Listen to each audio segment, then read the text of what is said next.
아멘. 함께 하나님의 말씀 나누겠습니다. 오늘 함께 나눌 말씀은 마태복음 6장 5절부터 8절까지 말씀입니다.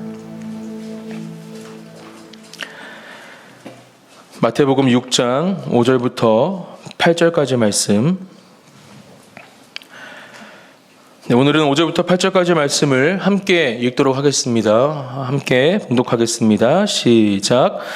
또 너희는 기도할 때에 외식하는 자와 같이 하지 말라.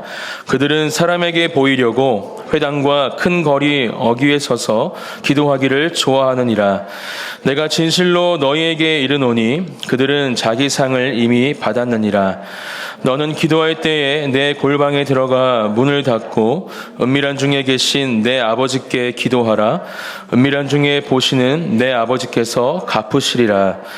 또 기도할 때에 이방인과 같이 중언부언하지 말라. 그들은 말을 많이 하여야 들으실 줄 생각하느니라.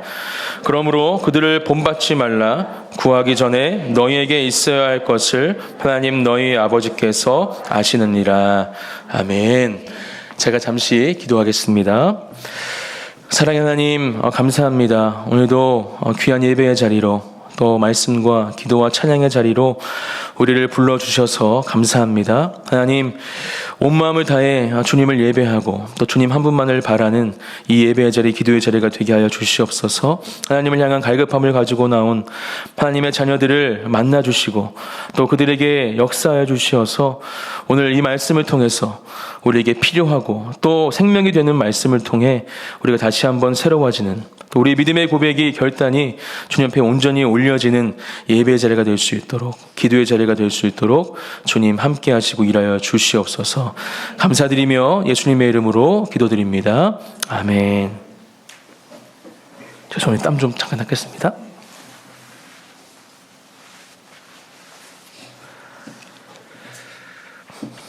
네, 오늘은 너희는 이렇게 기도하라 라는 주제를 가지고 함께 하나님의 말씀을 나누도록 하겠습니다.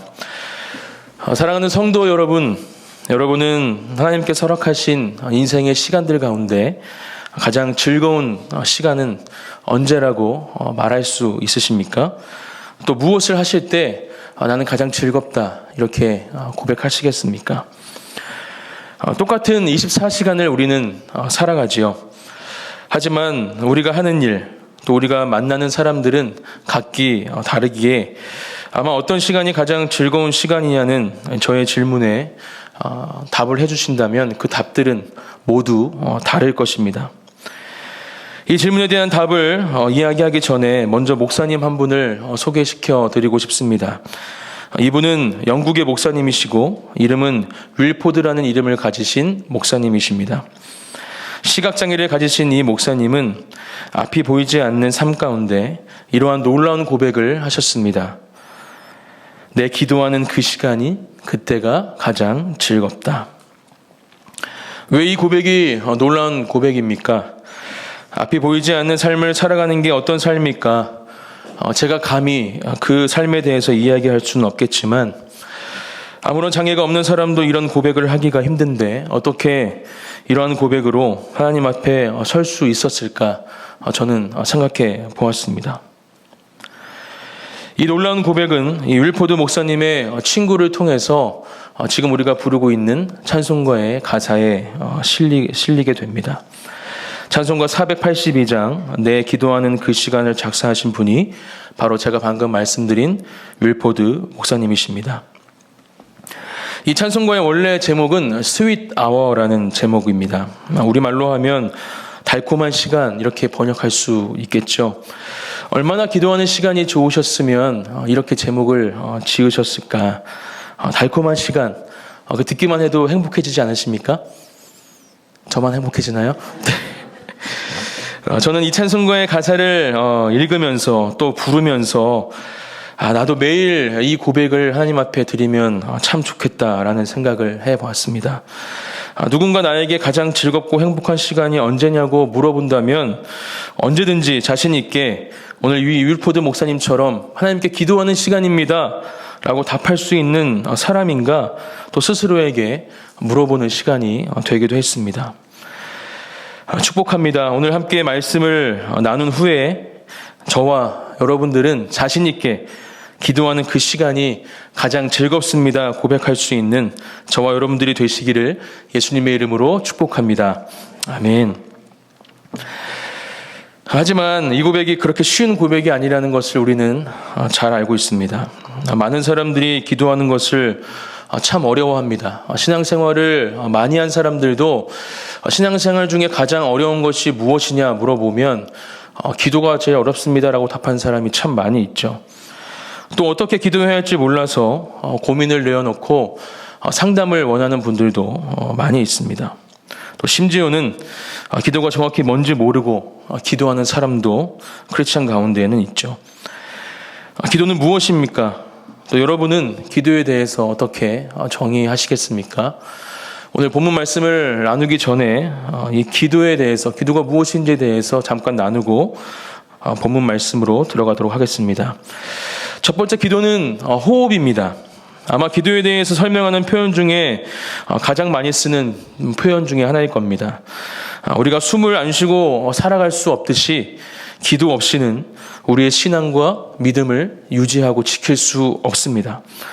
이러한 이유 때문에 우리가 살아갈 수 있는, 또 우리가 하나님 안에서 우리의 믿음을 지키고 그 신앙을 지키며 하나님의 일을 감당할 수 있는 유일한 방법이 기도라고 해도 과언이 아닐 것입니다. 두 번째 표현도 가장 많이 쓰는 기도의 표현 중에 하나죠. 하나님과의 대화가 바로 기도입니다. 기도는 하나님과의 친밀한 가운데 이루어지는 대화입니다. 하나님과 친밀하다는 것은 하나님에 대해서 우리가 얼마만큼 알고 있는지에 대한 증거일 것입니다. 그렇게 하나님이 어떠한 분이신지, 또 우리를 향해서 어떠한 사랑을 보여주셨는지 깨닫고 기억하며 하나님과 깊은 교제를 나누는 것이 바로 기도인 것입니다. 우리의 아버지 되시는 하나님, 또 우리의 친구가 되시는 예수님, 또 우리 안에 내주하고 계시는 성령님을 만나고 세상 그 어떤 존재와도 나눌 수 없는 깊고 은밀한 대화를 나누는 시간, 그 시간이 바로 기도의 시간인 것입니다. 하지만 너무 안타깝게도 어떤 사람들은 하나님을 자신의 개인 비서 정도로 여기면서 이 기도의 자리에 나아갑니다. 하나님, 이거 들어주십시오. 하나님, 이거 주세요. 하나님, 이거 해결해 주십시오. 그리고 이러한 기도의 응답이 없으면 최악의 경우 가차없이 그 비서로 여기던 하나님을 인생에서 해고해버리죠. 하나님과의 친밀함이 없이, 또 그 가운데 깊은 교제와 대화 없이 일방적인 요구와 통보는 하나님께 드리는 온전한 기도라고 말할 수 없을 것입니다. 또 어떤 사람들은 기도를 심미적인 체험을 하는 통로로만 여기는 사람들이 있습니다. 물론 기도를 통해 심미적인 체험을 할 수 있습니다. 아니, 심미적인 체험을 해야 합니다. 하지만 기도하는 이유가 이것 하나만으로 치우쳐져 있다면 그것 또한 온전한 기도라고 말할 수 없을 것입니다. 스코틀랜드의 신학자 존 머리라는 신학자는 이런 말을 했습니다. 언제 어디에나 계신 지극히 높으신 구세주와 연합하며 교제하는 삶을 사는 신앙생활에는 이성적인 신비주의가 빠질 수 없다는 걸 알아야 한다. 주님은 그분의 백성들과 교통하며 거룩한 백성들은 하나님을 의식적으로 사랑하며 서로 교감한다. 참다운 신앙생활은 금속처럼 차가운 계약관계가 아니다. 사랑하고 교통하는 열정과 온기가 느껴져야 한다. 하나님과 나누는 교감이야말로 신앙의 정수이자 정점이기 때문이다. 우리는 하나님을 알아가는 기쁨과 또 하나님과의 친밀한 교제, 또 그 가운데 하나님이 허락하시는 놀라운 체험의 기쁨이 함께 누려지는 곳이 바로 기도의 자리임을 기억하고 그러한 은혜를 누리는 오늘 이 기도의 자리가 되시기를 예수님의 이름으로 축복합니다. 다시 한번 저와 여러분들에게 묻고 싶습니다. 우리는 어떻게 기도하고 있습니까? 오늘 우리에게 주시는 이 말씀을 통해서 예수님이 우리에게 원하시는 이 기도의 모습에 대해서 함께 배우고 또 그것을 우리의 기도의 자리 가운데 적용하며 기도하기를 원합니다. 그리고 그것을 통해서 우리가 생각하고 또 드리고 있는 기도를 점검해보고 우리의 기도의 자리가 새로워지는 놀라운 은혜를 경험하는 저와 여러분들이 되시기를 다시 한번 예수님의 이름으로 축복합니다. 예수님은 오늘 본문 말씀을 통해서 단순하고 솔직한 기도가 우리의 가져야 할 기도의 모습임을 가르쳐주고 계십니다. 오늘 본문 5절 말씀을 다시 한번 함께 읽겠습니다. 시작. 또 너희는 기도할 때에 외식하는 자와 같이 하지 말라. 그들은 사람에게 보이려고 회당과 큰 거리 어귀에 서서 기도하기를 좋아하느니라. 내가 진실로 너희에게 이르노니 그들은 자기 상을 이미 받았느니라. 아멘. 첫 번째로 예수님은 외식하는 자와 같이 기도하지 말아라 이렇게 말씀하셨습니다. 외식한다는 것이 무엇입니까? 다르게 말하면 이 외식을 위선이라고도 말할 수 있습니다.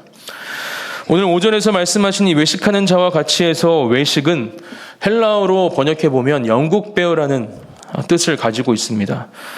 영국배우, 무엇을 의미하는 걸까요? 지금 예수님이 경고하는 또 책망하는 이 기도의 모습은 진짜가 아니라는 겁니다. 말 그대로 연기하듯이 기도를 한다는 거죠. 리우지라는 배우가 있습니다. 최근 6년 동안 연기한 거의 모든 작품에서 스님 역할을 맡은 배우입니다. 실제 불자들에게 인정받고 그 스님을 존경하고 또 배우고 싶다 이렇게 말할 만큼 그 스님 연기를 잘하시는 분입니다. 그래서 계속해서 이 역할을 맡고 있는 분이죠. 중요한 건 이분이 크리스찬이라는 사실입니다. 이 정체성 때문에 에피소드 하나를 제가 이렇게 인터뷰한 것 중에 보게 됐는데, 하루는 이 스님 복장을 거꾸로 입었다고 합니다. 너무 가슴에 찔려서, 내가 크리스찬인데 계속 스님 역할을 하는 게 찔려서 이 옷을 거꾸로 입었는데 그걸 또 알아채고 수많은 공격들을 받고, 그러니까 이러한 지금 연기 생활을 하는 분이 리우진이라는 배우입니다. 저는 이 인터뷰를 보면서 오늘 말씀과 연결지어서 생각해 봤습니다. 오늘 예수님이 말씀하신 이 외식하는 것이 가능한 일이구나. 또 충분히 그렇게 다른 사람들에게 이 연기로 기도할 수 있는 부분이구나라는 것을 다시 한번 이 에피소드를 통해서 깨닫게 된 것이죠. 우리가 살아가는 이 세상에는 그리스도인들이 이렇게 연기하는 신앙생활을 한다고 생각하는 사람들이 많습니다. 그리고 그 모습을 위선이라 말하죠. 이러한 모습으로 우리가 평가받는다면 우리는 하나님의 자녀로 이 땅을 살아가기가 쉽지 않을 것입니다. 우리의 삶을 통해서 하나님이 나타나고 또 그리스도의 향기가 전해지는 삶을 살아가기 위해서 이 시간 우리의 기도의 자리부터 돌아가기를 소망합니다. 우리가 하나님께 드리는 기도가 온전해질 때 그 가운데 우리의 삶 또한 변하게 될 줄 믿습니다. 우리의 언어, 우리의 생각, 또 우리의 표정 하나하나까지 모두 외식과 위선의 모습이 아닌 하나님의 형상을 닮은 선하고 아름다운 것들로 우리의 삶을 통해 흘러가게 될 줄 믿습니다. 이것이 바로 우리가 누리고 경험해야 할 기도의 능력인 것입니다. 당시 유대인들은 하루 3번씩 회당에 올라가서 기도를 드리는 시간이 있었습니다. 그들은 회당에서 기도하는 것에 분명한 목적을 가지고 있었습니다. 바로 자기 자신을 존귀하게 보이려는 의도, 또 다른 사람에게 칭찬과 존경을 받기 위한 목적이었습니다. 회당에 올라가지 않아도 되는 개인 시간 가운데에도 그들은 회당을 찾았고 오늘 말씀처럼 큰 거리 어귀를 찾았습니다. 그리고 서서 사람들이 잘 보이는 곳에서 기도하며 자신을 드러내었습니다. 그렇게 하나님 앞에 기도하는 이 성스러운 시간을 자신을 드러내기 위한 수단으로 삼은 이 외식하는 사람들을 주님은 지금 책망하고 계신 것이죠. 특별히 예수님은 바리새인들과 이 서기관들을 외식하는 자들로 지칭하셨습니다. 이들은 회당과 큰 거리 어귀에 서서 기도하기를 좋아했고 기도 시간이 되면 일부러 사람들이 많은 곳으로 외출해서 그곳에서 기도하는 일들을 일삼는 사람들이었습니다. 그리고 그들이 어떤 상태인지 예수님은 정확하게 마태복음 23장 27절 말씀을 통해서 지적하고 계십니다. 함께 이 말씀을 읽겠습니다. 시작. 화 있을진저 외식하는 서기관들과 바리새인들이여, 회칠한 무덤 같으니 겉으로는 아름답게 보이나 그 안에는 죽은 사람의 뼈와 모든 더러운 것이 가득하도다. 아멘. 기도가 어떤 보상을 받기 위한 수단이나 또 하나님께서 원하지 않으시는 목적으로 주님 앞에 드려지는 순간 그 기도는 하나님께서 듣지 않는 기도가 되어버리고 맙니다. 우리가 기도하는 이유는 무엇입니까? 우리가 기도하는 이유는 우리가 무언가 얻기를 소망하는 것 때문이 아닙니다. 우리에게 주신 놀라운 사랑에 감격하여 하나님을 예배하며 높여드리는 것이 바로 우리 기도의 첫 번째 이유가 되어야 할 줄 믿습니다. 예수님은 오늘 외식하는 기도에 대해 무선 경고의 말씀을 이어서 주십니다. 외식하는 기도로 하나님 앞에 서 있는 자들, 그들이 결국 어떤 결과를 맞이하게 될 것인지에 대해서 분명하게 오늘 본문 5절 말씀 후반부에 말씀해 주고 계시죠. 제가 읽어드리겠습니다. 그들은 자기 상을 이미 받았느니라. 사람들에게 기도하는 사람으로 인정받을 수 있었겠지만 그것이 그들이 누릴 수 있는 전부라는 겁니다. 가장 초라한 보상을 그들은 받게 된 겁니다. 더 받을 것이 없다라고 예수님은 분명하게 말씀해 주고 계십니다. 우리의 기도는 사람을 향한 것이 되어서도 안 되고 또 그들에게 응답이나 보상을 바라는 기도가 되어서도 안 됩니다. 우리는 우리의 개인적인 경건을 두드러지게 나타내고 드러내는 모든 것들, 그것이 무엇이든 일단 그것을 피하고 주의해야 할 줄 믿습니다. 사랑하는 성도 여러분, 저와 여러분들의 이 기도의 자리를 돌아보고 점검해 보기 원합니다. 조금이라도 우리의 기도의 모습 가운데 예수님이 말씀하고 계시는 외식하는 자의 기도의 모습이 있다면 이 시간 주님 앞에 솔직하게 고백하며 다시 한번 주님, 온전한 기도의 자리로 저를 인도해 주시고 그렇게 그 기도가 새로워지는 놀라운 은혜를 나에게 허락하여 주시옵소서. 기도하는 기도의 자리가 되시기를 예수님의 이름으로 축복합니다. 그러한 기도 가운데 우리에게 찾아오는 어떠한 상황과 시험 또 어떠한 유혹 가운데에도 우리는 우리의 마음을 지킬 수 있게 될 줄 믿습니다. 또 깨어서 그렇게 주님 앞에 기도한다면 우리는 하나님이 예배하신 크고 놀라운 하늘의 상급을 누리게 될 줄 믿습니다. 이 바리새인과 서기관들이 가졌던 그러한 상과는 비교할 수 없는 놀라운 상급이 저와 여러분들의 삶 가운데 주어질 줄 믿습니다.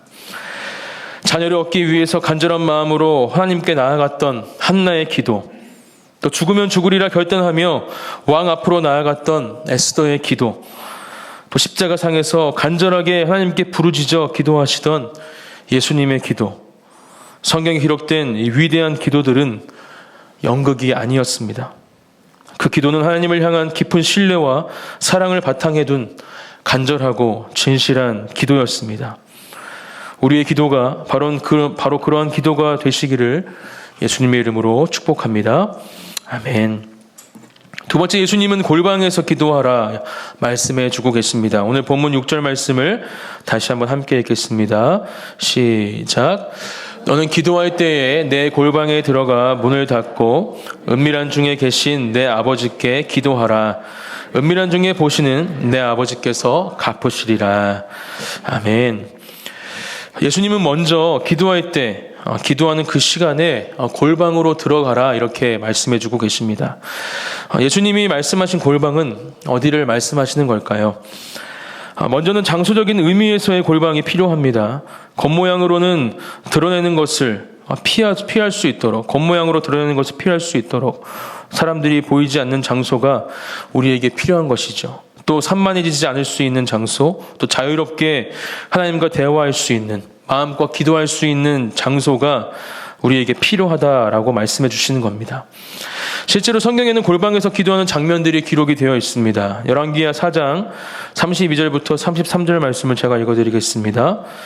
엘리사가 집에 들어가 보니 아이가 죽었는데 자기의 침상에 눕혔는지라 들어가서는 문을 닫으니 두 사람뿐이라. 엘리사가 여호와께 기도하고, 엘리사가 수넴 여인의 아들을 살리는 장면이 기록이 되어 있습니다. 이 장소는 수넴 여인이 엘리사를 위해서 준비해 준 골방이었습니다. 그 골방에서 놀라운 기적을 지금 엘리사는 하나님을 통해서 이루어내고 있는 것이죠.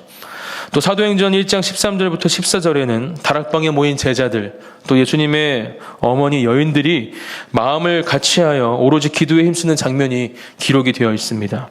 이러한 골방의 기도로 제자를 세우고 또 성령을 받는 장면들이 사도행전 말씀에 이어지게 되죠. 또 사도행전 10장 9절에는 베드로가 기도하기 위해서 지붕에 올라가는 장면이 기록이 되어 있습니다. 이 지붕에 있는 공간도 골방이라 우리가 볼 수 있습니다. 베드로는 그곳에서 환상을 보게 됩니다. 엘리사에게는 수냄 여인의 집의 한 방이, 또 예수님의 제자들에게는 다락방이, 이 베드로에게는 지붕 위에 있던 그 공간이 골방이 되었던 것입니다.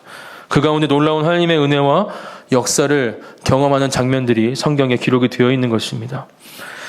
예수님도 공생의 사역 기간 중에 계속해서 새벽 미명에, 한밤중에, 또 아무에게도 방해받지 않는 골방의 기도로 하나님 앞에 나아가신 것을 우리는 알 수 있습니다.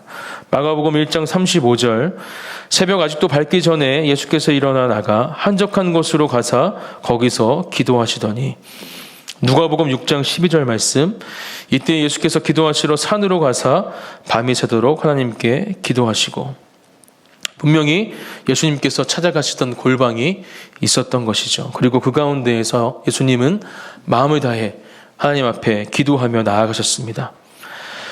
저와 여러분들의 골방은 어디입니까? 저도 생각해 봤습니다. 저의 골방이 어디일까? 곰곰이 생각해 보니까 저는 제 차 안이 저의 기도의 골방이었습니다. 특별히 새벽에 교회로 오는 길, 또 교회에서 집으로 가는 그 차 안이 하나님께 제 속마음을 온전히 내어놓는 시간이라는 것을 말씀을 준비하면서 다시 한번 깨닫게 되었습니다.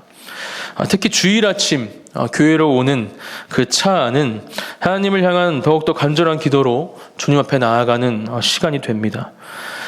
주일에 선곡한 그 찬양들을 플레이리스트에 차례대로 넣어놓고 처음부터 그 찬양을 들으면서 저의 기도는 시작이 됩니다.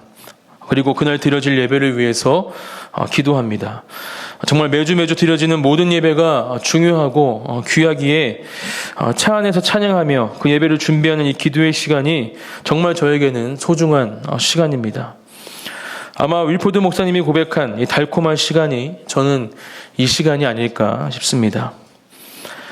기도의 골방을 만들 수 있다면 여러분만의 기도의 골방을 꼭 만드시기를 축복합니다.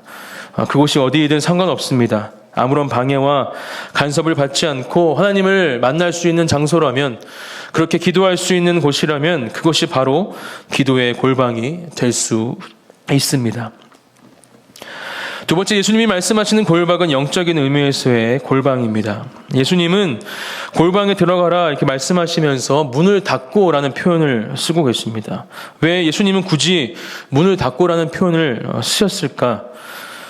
우리의 기도의 자리, 물론 장소적인 부분에서 하나님과 깊은 교제를 나눌 수 있는 곳이 있다면 가장 좋겠지만, 그렇지 못한 경우 우리는 우리가 있는 모든 장소에서 하나님과 깊은 교제의 시간을 가질 수 있는 골방을 만들어야 합니다. 그렇기 위해서는 하나님이 아닌 다른 곳들을 향해 열려있는 모든 문들이 닫혀야 합니다. 아무리 방음이 잘 되는 방이라 할지라도 그 방에 문이 하나라도 열려 있으면 그 문을 통해서 밖에 소음이 들려오기 마련이죠. 집중해서 무언가를 할 수 없는 상태가 됩니다. 밖에서 나는 소리가 다 방으로 들어오고, 또 그 방에서 집중해서 무엇을 할 수 없기 때문에 그 방은 밀실, 골방이라 말할 수 없는 것입니다. 음악 작업이 이루어지는 녹음실을 생각해 보시면 이해가 쉬우실 겁니다. 녹음실에서 녹음하기 전에 가장 중요하게 해야 할 일은 바로 그 녹음하는 방의 문을 제대로 닫는 겁니다. 녹음실을 가보신 분이 계시면 아시겠지만 녹음실 문은 일반 문과는 다르죠. 엄청 두껍고 또 특별한 손잡이가 그 문에 달려 있습니다. 밀실로 만들기 위해서 특별한 방법으로 방음 처리한 문이죠. 그리고 그 문을 닫고 그 녹음은 시작이 됩니다. 우리의 기도의 골방이 바로 이러한 상태가 되어야 한다라는 것입니다.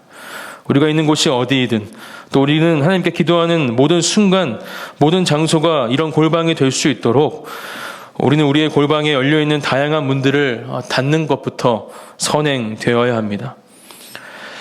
저의 경우를 볼 때 골방의 문을 닫는 것이 참 쉽지 않습니다. 아마 많은 분들이 공감하실 줄로 믿습니다. 그렇기에 오늘 하나님께 간구하며 기도해야 할 줄 믿습니다. 주님, 열려있는 골방의 문들을 온전히 닫고 오로지 하나님께만 집중할 수 있는 힘과 능력을 저에게 허락하여 주십시오. 그 가운데 하나님을 만나기를 원합니다. 하나님과 깊은 대화를 하기를 소망합니다. 이러한 우리의 간구 가운데 주님은 역사하시고 우리의 모든 문들이 닫혀지는 놀라운 은혜를 허락하실 줄 믿습니다. 다시 한번 6절 말씀을 읽어드리겠습니다. 너는 기도할 때에 내 골방에 들어가 문을 닫고 은밀한 중에 계신 내 아버지께 기도하라. 은밀한 중에 보시는 내 아버지께서 갚으시리라. 예수님은 우리가 그렇게 골방의 문을 닫고 은밀한 중에 주님 앞에 나아가면 은밀한 중에 우리를 보시는 하나님을 만나고 하나님이 주시는 놀라운 은혜를 경험하게 될 것이다 말씀하고 계십니다. 사람들이 우리를 보지 않더라도 또 사람들에게 박수받는 인생이 아닐지라도 하나님의 눈은 언제나 저와 여러분들을 향하고 계시고 우리에게 베풀어진다라는 말씀입니다. 바리새인들과 서기관들은 온 마을 사람들 앞에서 상을 받았지만 참된 그리스도인들은 온 세상 앞에서 천사들과 사람들 앞에서 하나님이 주시는 무궁한 영광의 상급을 받게 될 줄 믿습니다. 이 상급을 소망하고 또 받으시는 저와 여러분들이 되시기를 예수님의 이름으로 축복합니다. 세 번째로 예수님은 중언부언하는 기도를 하지 말아야 한다라고 말씀해 주십니다. 오늘 본문 7절 말씀을 함께 읽겠습니다. 시작. 또 기도할 때에 이방인과 같이 중언부언하지 말라. 그들은 말을 많이 하여야 들으실 줄 생각하느니라. 아멘. 이 말씀을 조금 더 잘 이해하기 위해서는 예수님이 말씀하신 중언부언 이 단어들을 먼저 살펴보면 어떤 가르침을 우리에게 주시고자 하는지 우리가 조금 더 분명하게 알 수 있을 것 같습니다. 먼저 중언입니다. 이것은 똑같은 말들을 목적 없이 헛되이 계속 반복하는 것을 말합니다. 우리가 일상에서 누군가 대화하는 시간들을 한번 생각해 보십시오. 나와 대화하는 상대방이 만약 계속 같은 말을 반복하고 또 반복한다면 그것은 함께 대화하는 상대방을 향한 예의도 없는 것이고 또 그 대화 시간은 지겹고 지루한 시간이 돼버리고 말 것입니다. 하나님께 올려드리는 기도가 그런 기도라면 그 기도의 시간은 하나님과 온전한 대화가 이루어지는 시간이라 말할 수 없는 기도의 시간일 겁니다. 하지만 분명히 기억해야 합니다. 예수님께서 오늘 말씀하시는 중언, 이 반복은 목적이 없는 반복, 또 헛된 반복에 대해서 말씀하고 계시다라는 겁니다. 기도의 의무를 그저 입술만의 수고로 또 영혼의 봉사가 없는 혀만의 봉사로 만들어버리는 기도라는 것을 우리가 먼저 기억해야 합니다. 반면에 성경에는 반복되는 기도에 대해서 기록하고 있는 기도의 장면들이 있습니다. 그리고 이러한 기도는 간절한 마음에서 나오는 기도, 또 그 가운데 이루어지는 이 반복의 기도로 어떠한 놀라운 일들이 일어나고 있는지, 놀라운 힘을 가지고 있는지 분명하게 말씀을 통해서 우리에게 보여주고 있습니다. 예수님께서도 기도하실 때 간절한 마음과 열정으로 동일한 말씀을 반복하셨습니다. 마태복음 26장 44절 말씀입니다. 또 그들을 두시고 나아가 세 번째 같은 말씀으로 기도하신 후 누가복음 22장 44절 말씀도 읽어드리겠습니다. 예수께서 힘쓰고 애써 더욱 간절히 기도하시니 땀이 땅에 떨어지는 핏방울같이 되더라. 예수님은 십자가에 달려 돌아가시기 전에 겟세마나에서 하나님께 간절히 부르짖으며 기도하셨습니다. 땅이 핏방울 같이 될 정도로 기도하셨다라는 이 표현이 얼마만큼 간절한 마음으로 하나님께 부르짖으셨는지 우리에게 보여주는 놀라운 기도의 장면입니다. 어떤 기도였습니까? 내 아버지여, 만일 할 만하시거든 이 잔을 내게서 지나가게 하옵소서. 그러나 나의 원대로 마시옵고 아버지의 원대로 마옵소서. 내 아버지여, 만일 할 만하시거든 이 잔을 내게서 지나가게 하옵소서. 그러나 나의 원대로 마시옵고 아버지의 원대로 하옵소서. 내 아버지여, 만일 할 만하시거든 이 잔을 내게서 지나가게 하옵소서. 그러나 나의 원대로 마시옵고 아버지의 원대로 하옵소서. 이 기도의 내용을 계속해서 반복하시면서 주님께 그 마음을 솔직하게 내어놓으셨던, 그렇게 기도하셨던 예수님의 기도의 장면이죠.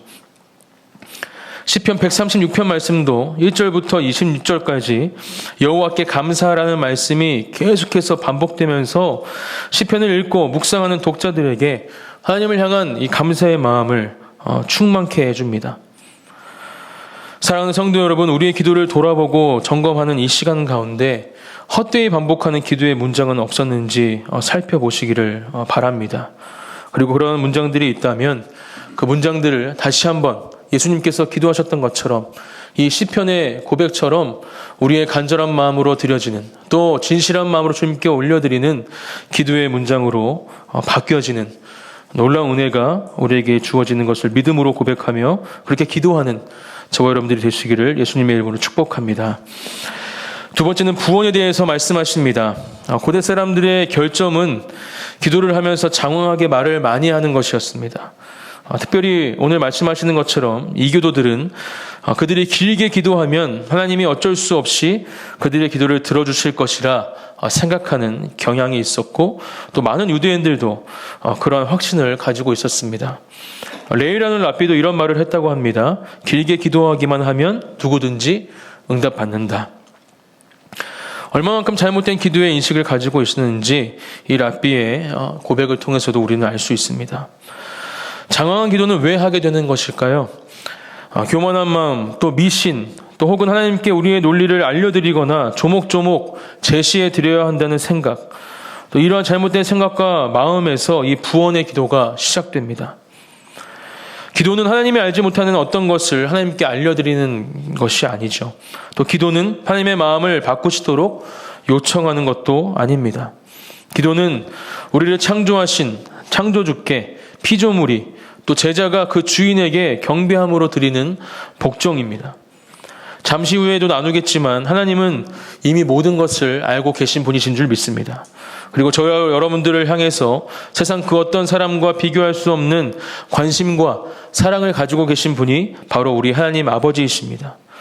이러한 믿음이 저와 여러분 가운데 잃어버려지지 않기를 예수님의 이름으로 축복합니다. 한 아버지와 아들이 대화를 나눕니다. 아들은 고3이고 이제 대학 입학을 준비하고 있습니다. 아들이 아버지에게 이렇게 말합니다. 아버지, 저 대학 등록금을 준비해야 할 것 같습니다. 아버지가 대답하죠. 그럼 준비해야지. 아빠가 잘 준비할게. 다음날 아들이 다시 아버지에게 묻습니다. 아빠 등록금 준비되셨어요? 아버지가 한번 마음을 다스리고 대답합니다. 아빠가 잘 준비할게. 걱정하지 마.